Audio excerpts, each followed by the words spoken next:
안녕하십니까. 감사스마일입니다. 2022년 3월 10일 아침 방송 즐겁게 해보겠습니다.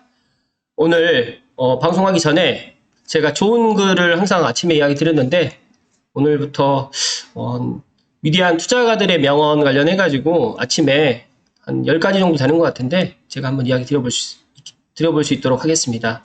첫 번째로 워런 버핏이 이야기했던 명언인데요. 월가에서 부자가 되는 비결은 간단하다. 다른 사람이 모두 두려워할 때 당신은 욕심을 부리면 된다. 그리고 다른 사람들이 탐욕에 빠져 있을 때 공포감을 느끼면 된다. 워런 버핏. 그러니까 조금 쉽게 설명드려서 반대로 하면 됩니다. 반대로. 그러니까 다른 사람들이 물건을 막 매수할 때는 매도를 하는 게 맞고요. 다른 사람이 막 다 매도를 갖다가 할 때는 폭락할 때는 그때는 또 매수를 하면 된다라는 이야기를 하셨습니다. 물론 제가 한 게 아니기 때문에 참고하시면 좋을 듯 하고요. 오늘 방송할 주제는 중앙일보의 김원 기자님께서 지난 3월 8일에 집값 내렸다. 정부 말 정말 KB 부동산 올 한 번도 안 내렸다라는 신문 기사를 보고 감사스마일 생각을 좀 덧붙이고요. 또 어제 대통령 선거가 있었지 않습니까? 그래서 대통령 선거 결과가 나왔는데 그것도 후반부에 제가 좀 짤막하게 이야기 좀 드리도록 하겠습니다. 준비되셨죠? 네. 신문 기사를 좀 살펴보면요. 정부 조사기관은 아파트값이 내렸다고 발표하는데 민간 회사들은 오히려 올랐다는 통계를 제시하고 있다. 지금 강북에서 바라본 서울 시내의 모습인데요. 멋있습니다. 네. 일단은 정부 조사기관은 아파트 값이 내려가고 있다고 계속해서 이제 통계 수치를 잇따라 발표하고 있는데 민간 회사들 예를 들어서 이제 KB라든지 또 부동산 R114 같은 경우에는 좀 다른 의견을 냈습니다. 일단은 정부가 이제 조사기관 통계치만을 근거로 집값이 하향 안정세를 보인다고 강조하고 있는데 실제 시장은 상황은 다를 수 있다라고 지금 이야기를 하고 있습니다. 그래서 일단 저는 이 부분에 있어서 이 신문 기사가 옳다라고 이야기 드리는 게 아니라 이런 기사가 있다라는 말씀을 좀 드리려고 오늘 주제를 선정했기 때문에 참고하시면 되고요. 실제적으로 통계를 갖다 보시게 되면 이제 국토교통부 산하의 한국부동산원의 주간 아파트 매매 가격 동향조사 결과에 따르면 지난주에 서울 아파트값 변동률은 0.03%였습니다. 마이너스입니다. 그러니까 6주 연속 서울 아파트값이 하락한 것으로 나타났는데 민간 회사의 조사 결과는 좀 달랐네요. KB국민은행이라든지 부동산 R114 같은 경우에는 아파트 값이 0.01, 0.02라고 해서 간단하게 정말 많이 오른 게 아니라 미미하게 좀 올랐다고 지금 발표했는데 이렇게 주간 단위 부동산 통계가 공공기관과 민간 회사가 서로 달라서 주택 수요자들이 헷갈린다는 지적이 나오고 있습니다. 그래서 그런 부분에 있어가지고 이제 부동산원에 따르면 올해 서울 아파트값 누적 변동률은 마이너스 0.04%고요. 그다음에 1월 첫째 주부터 계속해서 이제 내림세라고 지금 이야기를 했는데 1월 넷째 주에 조사에서 하락 반전했고요. 6주 연속 하락세를 이어갔습니다. 그런데 같은 기간 KB부동산 누적 변동률이라든지 그다음에 부동산 R114는 큰 차이가 그러니까 0.24포인트 0.20%에서 0.24포인트 정도로 해가지고 차이를 갖다 보이는데 이 부분에 있어가지고 큰 차이가 없는데 민간에서는 그렇게까지 떨어지지 않았다라고 지금 이야기를 하고요. 그 다음에 공공인 한국감정원에서는 지금 떨어지고 있다라고 지금 이야기를 합니다. 그래서 특히 KB부동산이라든지 R114 조사에 따르면 올해 서울 아파트값이 한 번도 하락한 적이 없다라고 지금 이야기를 하는데요. 임병철 R114 리서치 팀장님께서는 최근 송파구 잠실주공 5단지 재건축 정비계획 변경안 심의 통과라든지 서울시의 35층 층수 제한 폐지 때문에 대선 후보들의 또 용적률 규제 완화라든지 이런 여러 가지 이슈 때문에 재건축 기대감이 커지고 있다라고 지금 이렇게 이야기를 하고 있습니다. 그래서 서울 주변 단지를 확산하면서 아파트 값이 보합 수준을 유지하고 있다라고 설명을 했고요. 이에 따라 가지고 이제 특히 잠실 주공 같은 경우에 5단지 같은 경우에는 송파구 재건축 단지는 0.13% 올랐다라고 지금 이야기를 합니다. 그래서 이 부분에 있어서 이제 통계간 편차가 나타나는 것은 표본 선정이라든지 지수 산정 방식 등에서 기간별로 차이를 보이기 때문인데 제가 그 빠숑님의 방송을 갖다가 매일 아침마다 들으면서 느끼는 건데요. 이 통계는 어떻게 내가 표본을 선정하느냐에 따라 가지고 통계치가 달라집니다. 그래서 이런 부분에 있어서 한국부동산원이라든지 KB부동산이라든지 이런 뭐 업체들에 따라 가지고 다를 수는 있는데, 제가 생각했을 때는 그래도 부동산원 같은 경우에는 정부 기관이다 보니까 더 신뢰가 가야 됨에도 불구하고 민간이랑 좀 이런 부분이 차이가 있기 때문에 이거는 좀 제 방송을 들으시는 분들만이라도 각자가 좀 판단을 하셔야 될 것 같다는 말씀 드리는데, 실제적으로 시장 상황, 시장의 그런 뭐 서울시에 있는 부동산 같은 경우에는 정말 급매가 좀 간혹가다 있긴 하지만 실제적으로 가격이 그렇게 하락해가지고 이렇게 거래가 되고 있지는 않는다라는 말씀을 다시 한번 조심스럽게 드립니다. 그래서 이제 그런 표본조사 방식 때문에 좀 다르다라고 지금 이야기를 하는데요.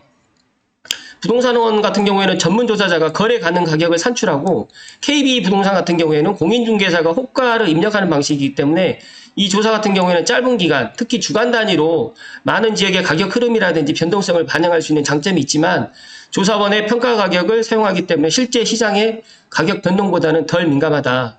그래서 저는 이 아파트값 변동 같은 경우에도 일주 단위로 지금 이야기하는 거는 좀 어떻게 보면 좀 맞지 않는다. 최소한 제가 판단했을 때는 한 달 단위가 좀 맞지 않을까라고 저는 그렇게 판단합니다. 조사기간별 올해 아파트값 변동률이 이렇게 나와 있는데요.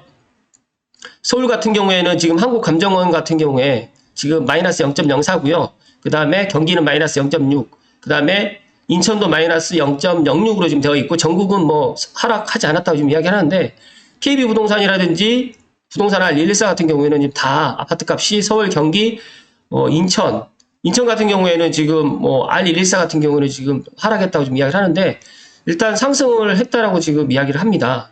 그래서 조사 기간별로 아파트값 변동률이 좀 차이가 난다라는 말씀 다시 한번 드리고요. 이 부분에 있어서 지수 산정이라든지 뭐 KB부동산 뭐 산수 평균이라든지 이런 것들은 제가 판단했을 때 다르기 때문에 이런 부분은 이렇게 나온다라고 생각을 하지만, 제가 통계 전문가는 아니지만 이런 통계가 제대로 된 시장 진단과 올바른 의사결정을 위해서 이렇게 통계를 갖다 사용을 하는 거지만, 이런 통계치의 차이가 나타나면 어떻게 보면 이제 실제 실수요자라든지 또 매도를 갖다 하시는 분들이 이런 통계에 관련해가지고 또 혼란만 가중되고 있다는 지적이 나오고 있습니다. 그래서 최근에 부동산원 통계를 근거로 서울 아파트값이 추세적 하락에 접어들었다고 평가를 하지만, 지난해 말 이후에 집값 상승 동력이 떨어졌다는 것은 뭐 인정을 하고 있지만, KB부동산이라든지 부동산 114 통계를 보면 섣불리 하락 전환을 예단하기는 어렵다. 또 특히 또 대선 이후에 정책 변화라든지 집값 흐름의 핵심적인 변수가 또 될 수 있기 때문에, 이런 부분에 있어서 과거에도 정부가 단기 지표의 변동을 근거로 집값 안정을 말했다가 집값이 다시 오른 사례가 여러 번 있었기 때문에, 이 부분에 있어서는 제 방송을 들으시는 분들만이라도 현명한 판단을 하셔야 된다는 말씀을 다시 한번 드립니다.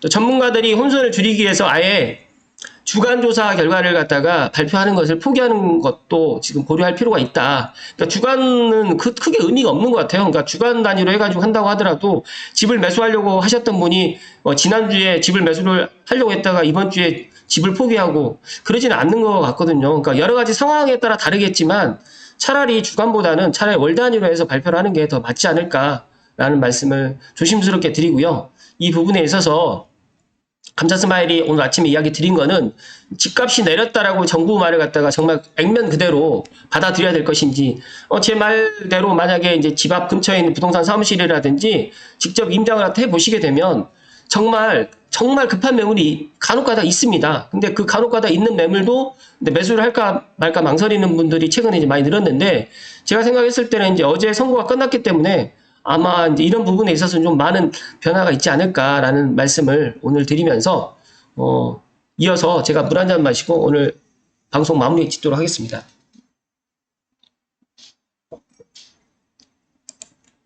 오늘 윤석열 대통령, 야당의 20대 대통령 당선 5년 만에 정권 교체가 됐다라는 말씀을 오늘 끝으로 드리면서, 일단 보수라든지 진보 결집에 초박빙 혈투가 이뤄졌습니다. 그래서 저도 어제 밤에 한 12시까지 보다가 또 아침 방송이 있기 때문에 취침을 했고, 새벽 5시에 일어나서 개표 방송 끝난 걸 갖다 확인했는데,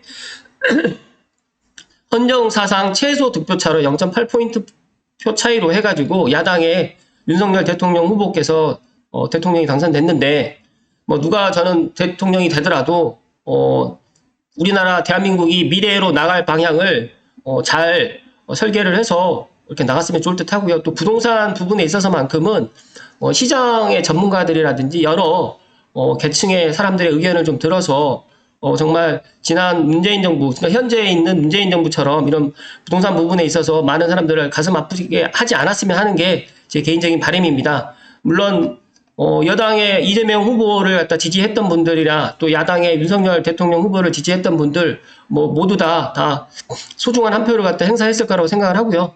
누가 대통령이 되든 간에 저는 말씀을 갖다가 드렸듯이 부동산 부분에 있어서 많은 변화가 있을 것 같다라는 말씀 드렸는데, 특히 야당에서 대통령이 당선됐기 때문에 이 부분에 있어서는 많은 변화가 있지 않을까라는 말씀을 오늘 끝으로 드리면서 오늘 방송 마치도록 하겠습니다.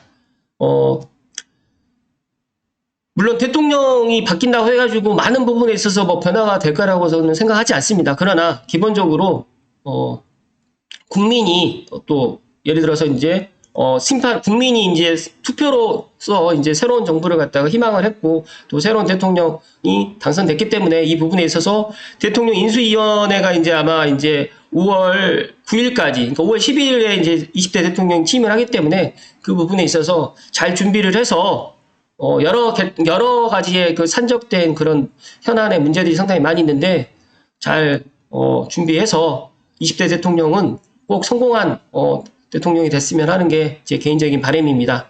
아무튼 오늘 방송 여기까지고요. 이번 주 또 오늘 또 날씨가 상당히 또 푸근하다고 하니까요. 오늘 하루도 즐겁고 행복한 하루 되십시오. 고맙습니다.